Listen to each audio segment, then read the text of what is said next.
మాట్లాడినారు. ఇవాళ ఆయన బూతులు, అసలు ఆ బూతులు వినడానికే ఒళ్ళు జల్లరిస్తుంది. మీరు చూడండి ఆయన బూతులు. అసలు ఈ రాష్ట్రంలో నిన్నేదో పెద్ద నీతి మంత్రులు లెక్క మాట్లాడుతున్నాను. ఏమని ఇట్లా మాట్లాడొచ్చునా, ఈ రకంగా మాట్లాడితే మంచిదేనా అని చెప్పి నిన్న మాట్లాడుతుండు. అసలు ఈ బూతులకు ఆద్యుడెవరు? నువ్వు కాదా రేవంత్ రెడ్డి గారు? అసలు నువ్వు మాట్లాడినటువంటి బూతులు నిన్న ముఖ్యమంత్రిగా నువ్వు బట్టలు ఇప్పదీసి రోడ్డు మీద కొడతాం అని జర్నలిస్టులను పట్టుకొని మాట్లాడుతావు, సంస్కారహీనంగా మాట్లాడుతావు. అసలు గతంలో రేవంత్ రెడ్డి గారు మాట్లాడిన భాష ఒక్కసారి చూసినాక నేను మాట్లాడతా. అది ఆంజయ్ బాబు షార్ట్గా పెట్టు. ఈ సన్నాసి రండ అలాగే ఎర్ర గాల్చి పిర్రల మీద వాతలు పెడతాం. మీరు ఒక్కసారి చెప్పండి. నీ ముడ్డి మీద డ్రాయర్ కూడా ఉండదు, పీకడం మొదలు పెడితే బిడ్డ.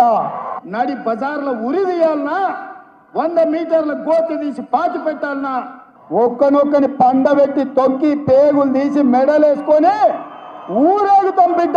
లోపల నా కొడుకులు ఛానళ్ళు ఉన్నాయి కదా అని అడ్డగోలు చేస్తే చూసుకుంటూ ఊకుంటా అంటారు. పండబెట్టి తొక్కి పేగులు తీస్తే గాడిద కొడుకులు నొక్కనొక్కని. అట్లాంటి లపుట్ నా కొడుకులకు నేను సమాధానం చెప్పను. దాని అమ్మ మొగుని ఇంట్లోనే అన్ని తెచ్చి చూపించుకోమని చెప్పారు టీవీలో వేసుకో, నాకేం అభ్యంతరం లేదు.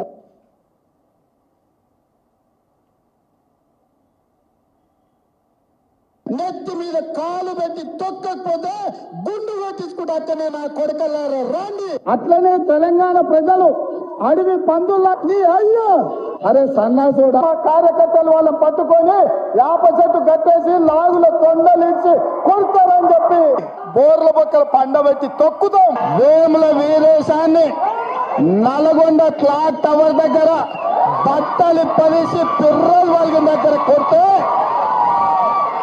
ఎట్లా జవాబు చెప్పాలి? గట్లనే చెప్తాం. మూసిగేసుకొని వస్తే మూసుకు ఊడదికి బట్టలు గుడ్డలు కూడా తీసి కొట్టాలని చెప్తున్నాను.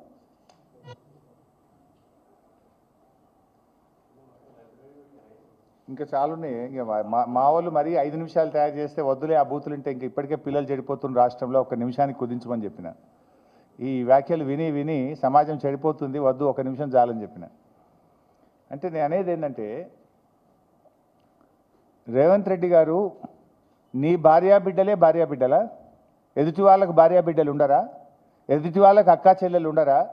ఎదుటి వాళ్ళ కుటుంబ సభ్యులు ఉండరా? నీ దాకా వస్తే కానీ నొప్పి తెలియదా నీకు? నువ్వు గతంలో కేసీఆర్ గారిని పట్టుకొని కాల్చిపారేయాలని మాట్లాడినావు, ప్రగతి భవన్ను పేల్చివేయాలని మాట్లాడినావు. ఇక నీ బూతులు ఆ నోట్తో నేను చెప్పలేను. ఆ బూతులు మాట్లాడితే నా నాలుక ఖరాబ్ అవుతుంది. కానీ అంత పచ్చి బూతులు మాట్లాడినావు నువ్వు. కానీ నిన్నేమంటున్నావు?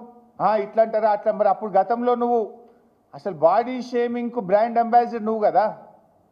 కేటీఆర్ గారు కుమారుడు మైనర్ అబ్బాయి, పాపం ఆయన చదువుకునే ఒక స్కూలుకు వెళ్ళే విద్యార్థి.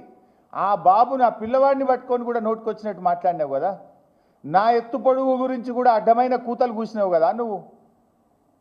అసలు బాడీ షేమింగ్కు రాజకీయాల్లో అవకాశం ఉంటుందా? ఏం మాట్లాడుతావు నువ్వు? మనిషివా పశువువా నువ్వు? మనిషి అయితే అన్నం తినేటోడైతే ఇట్లా మాట్లాడింది నువ్వు, చెడగొట్టింది నువ్వు, రాజకీయాలను కలుషితం చేసింది నువ్వు, బూతులకు నిలయం చేసింది నువ్వు. ఏదో 100 ఎలుకలు తిన్న పిల్లట నేను శాకాహారిని అన్నట్టు బూతులకు బ్రాండ్ అంబాసిడర్ నువ్వు. ఇవాళ నీతి సూత్రాలు, నీతి వ్యాఖ్యలు నువ్వు వల్లిస్తే ఎట్లా రేవంత్ రెడ్డి గారు?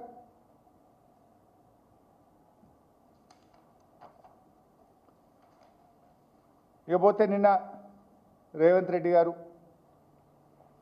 ఆయన మాట్లాడిన స్పీచు, ఆయన మాట్లాడినటువంటి విషయాలు అన్నీ కూడా అబద్ధాలు, అర్థసత్యాలు, అంతా వక్రీకరణ. నేను ఆయన మాట్లాడుతూ కృష్ణా నీళ్ళ గురించి మాట్లాడారు. కృష్ణా ప్రాజెక్టు విషయంలో కేసీఆర్ గారు ఏదో మహబూబ్ నగర్కి అన్యాయం చేసిండ్రని,